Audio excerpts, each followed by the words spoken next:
British Prime Minister Boris Johnson's ruling Conservatives have won a significant majority in an election that reshapes the British political landscape and breaks the Brexit gridlock. For Mr. Johnson, who had faced gridlock in Parliament and focused his campaign on a vow to get Brexit done, victory was a vindication. Following the victory, he has now met with Queen Elizabeth at Buckingham Palace for formal permission to create a new government. Thanks for coming.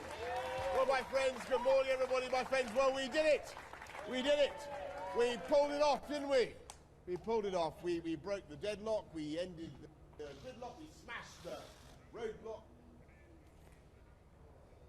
Security expert and global affairs analyst Sam Phatey joins me now for more on this. Many thanks to you, Sam Phatey, for joining us on this hour. This is quite, as Boris Johnson called it, quite a historic election. What do you make of the landslide victory of the Conservatives Party, 326 in Parliament? Well, you know, it's been, I think this was a very tough fight for them. A lot of people were, especially where Jeremy Corbyn comes from, which is in North London. A lot of people were encouraging others to come out to vote for the Labour Party. However, I believe that the Tories had a sweeping victory simply because Jeremy Corbyn has a lot of rhetoric about immigration issues, which worried a lot of people in the UK and made them vote Conservative. And also that, on the other hand, he had made very strong promises, whether there's a deal or no deal, come what may, that he's going to pull the UK out of the European Union.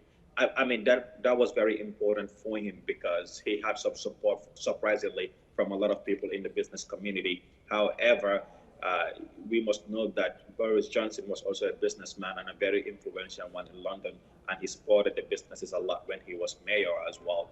So some of the businesses feel a lot of relief, feeling that now there's certainty over Brexit, and then simply because the majority that Boris Johnson lacked, now he has achieved it. In fact, they are up by 47 seats compared to last year. So which means he has the absolute majority in order to pull the UK out of the European Union. The Conservatives had the highest votes or the highest level of win in an election since Margaret Thatcher in 1987. And then we also see that Labour Party had the strongest defeat since 1935. Both candidates were referred to as unpopular. What do you think that what differentiated Boris Johnson from Jeremy Corbyn? I think while Jeremy Corbyn has been a very great activist for more than 3 decades, his popularity is starting to dwindle. He has been the leader of the Labour Party for a very long time. I think, like he said, he's going to take them through a moment of reflection, but it's very important to know that it is time for the Labour Party to change its leadership and probably come up with a much younger leadership.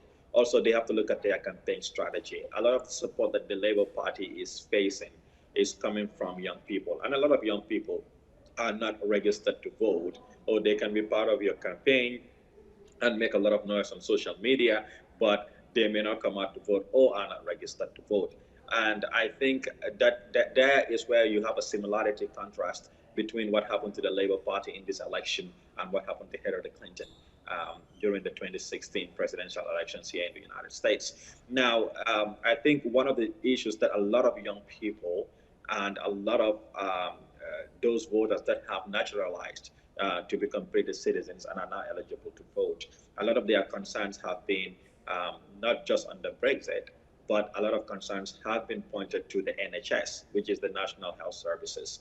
They are afraid that a win for Boris Johnson could mean that there is going to be a new trade deal between the United States and the UK government, which will make drug prices very expensive and healthcare services very expensive.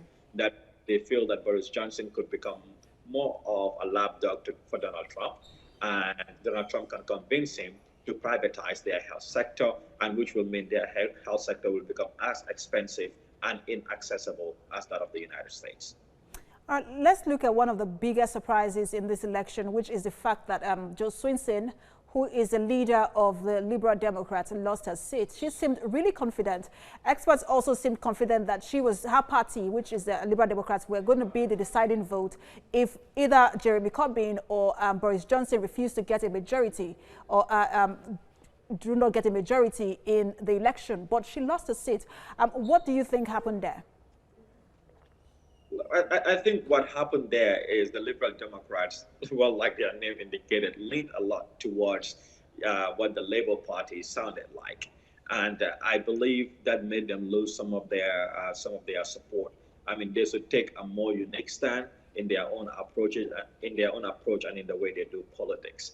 So, if a lot of voters do not see how you approach things differently than you used to, they are likely to vote for the Conservative Party, and that is exactly what them, and they lost their seats, and they lost it to the Conservative Party. It's also an opportunity for them to reflect and see how they can have a springback or a comeback to regain their seat. But even if the Liberal Democrats were able to win all of their seats in this particular election, with the way the results are right now, they were not going to be a deciding factor at all.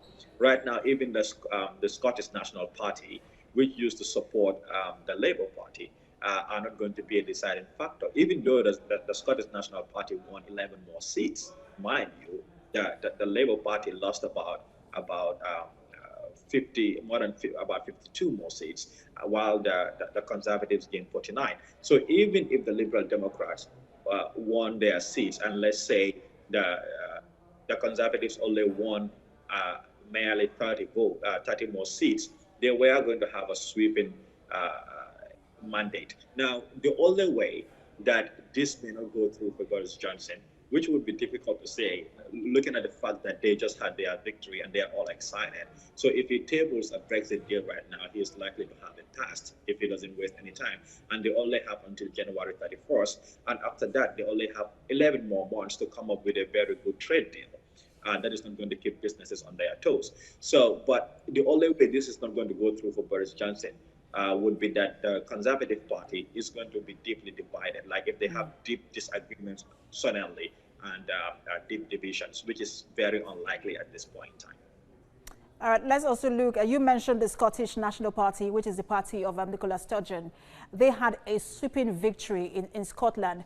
Do you think that that signifies the desire for Scottish independence? It sure do give, it's good you brought that up. It sure does give a hint or a green light for them to try another referendum. But let us note that Boris Johnson have clearly said that he is not going to accept a referendum under his government. However, we may see what happened in Catalonia in Spain happening again, where Catalonia's government went ahead and had an independence referendum, which the Spanish government and monarch said was illegal. So what they are hinting that is that the Scottish National Party is saying that they do not need the permission or the blessings of the British government or the Prime Minister in order to have an independence referendum, that they would go ahead and conduct their own referendum. So again, we may see what happened in Spain happening again, and we would have to see when we get to the bridge, we would have to see how that unfolds. Definitely, we'll be watching. Global Affairs Analyst Phatey, many thanks for your time.